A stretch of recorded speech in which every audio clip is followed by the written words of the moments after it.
13, my answer is B, 1 and 2 only. 1 and 2 only. Okay, look at the questions here. Now, chloroethane reacts with excess alcoholic ammonia, right? Why do I cancel the word? Put limited. Wait, then can I see the questions first? Question 13. Because it forms quaternary. When heated to form oh yeah, okay. Yeah, can you change the word excess to limited? Okay, because what happened will be if you look at your OPCM map, right? If you use excess nucleophile, right, usually the reaction will just stop after one nucleophilic substitution. It will not continue, right? Unless it is limited, then your halogen alkenes will be excess. Then your product can continue to function as a nucleophile and do more attacking, right? So that's why this question here, can you change the word excess to limited? Since the question say that it will carry on to give you a quaternary ammonium salt. Okay, so what happened will be this one. But then, like the PCM says, right, quaternary ammonium is formed when it's added in excess. No? I write wrongly. I think you write wrongly. When this is added, halogen alkanes, this is correct, halogen alkanes, but this is a nucleophile. Different thing. No worries. Okay. Okay. So your ammonia first attack this one here, so keep it in. So this one functions as a new nucleophile. Continue to react with any unreacted or remaining halogen alkanes to give you the second one. Then this one can continue and continue. Okay, so ultimately your quaternary ammonium salt looks something like this. It becomes a salt wise because of the positive charges and you can react with the Cr minus is already there. Okay, which of the following of the pressure is true? You need to set the attacking nucleophile is more nucleophilic than that in the previous step. Why is option 1 correct? Matthew, you want to help me out here? What they say is that each of the nucleophile that's formed, right? This, compare this with this, with this one, right? It becomes more nucleophilic. I only say I got this because I got it wrong, so I know that. Because your Cn is polar, so it pulls your electrons more to the nitrogen side, it becomes more polar. Okay, I explain the question first. Okay, what happened? What they want to ask for option 1, guys, is this. You compare ammonia with this, with this, with this. Alright? So they ask, how come the nucleophile becomes stronger and stronger? That's what the question says. Yeah. It's not about polarity here. Can you define for me nucleophile again? Do you? Just like I asked him, right? So can you define for me what's the meaning of nucleophile? Something that like nucleus, right? Okay. Yes, defined by the presence of lone pair, right? So if you have something, a feature that is there, that will make the lone pair even more distinct, meaning having a higher electron density, that makes it a stronger nucleophile. Isn't that because of electronegativity? Nothing to do with that. Wait, how's it more electron dense?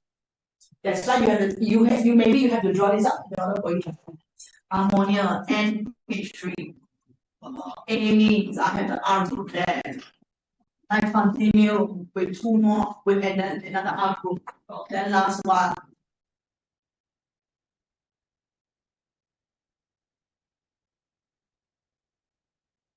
The explanation.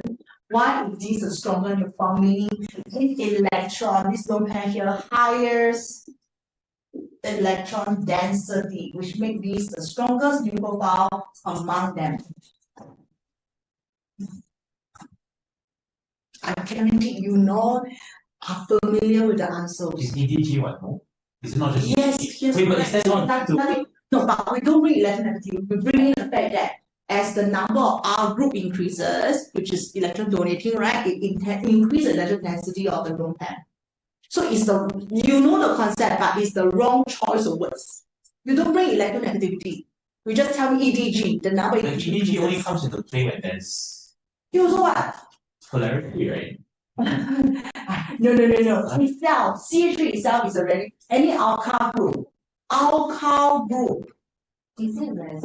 Nothing to do with that. EDG, electron. So we have a pushing effect here, which increases the electron density of the lone pair here. It's the number of electron donating alkyl group that you have. You see, even if it's CH3 bound to CH3, it will still get all your electrons will still get concentrated in your middle.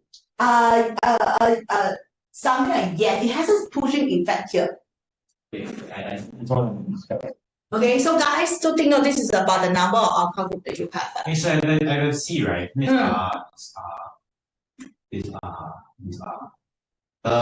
a pushing force to the center. You cannot draw 4. If you draw 4, why you draw the carbon then?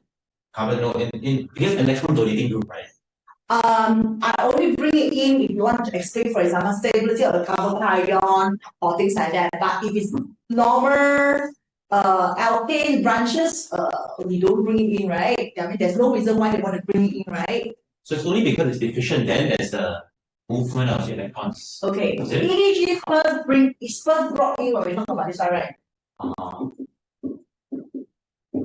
Then after that we have this one, right? So they say, okay, the presence of this one here would make the particles less electron deficient, therefore stabilize it. So it was first brought in here. Alright, but now over here, right, it was being brought in again to explain why this one electron density is highest. You understand? But the movement in electrons is not due to N being more electronegative. No, it's about EDG group because all they have N. All of them have N, so why do you want to bring N for what? So you should talk about the number of alkyl group here. That's the meaning of more nucleophilic, stronger nucleophile. It's a number of electron donating alkyl group attached to the N. You think first? Maybe I don't get what you mean. I think I either don't understand you or you don't understand.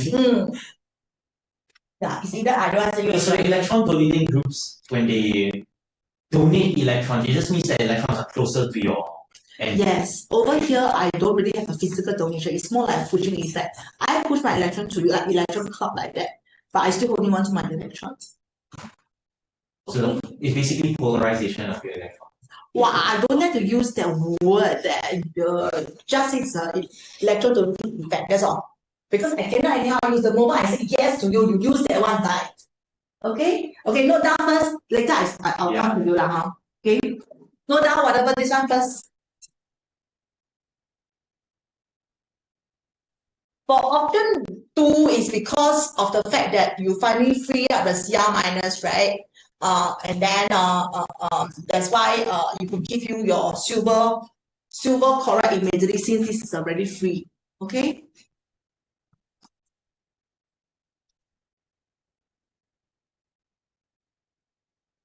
Intermediate with sp2 hybrid carbon atoms is formed. My intermediate here. This is SN2.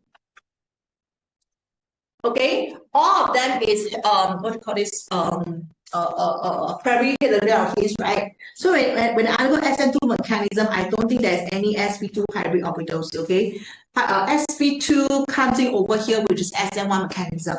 Here you focus on the halogen alkanes. All of them is the same primary halogen alkane, which make the mechanism SN2. So SN2 don't have sp2 hybrid orbitals, hybrid carbon. Okay.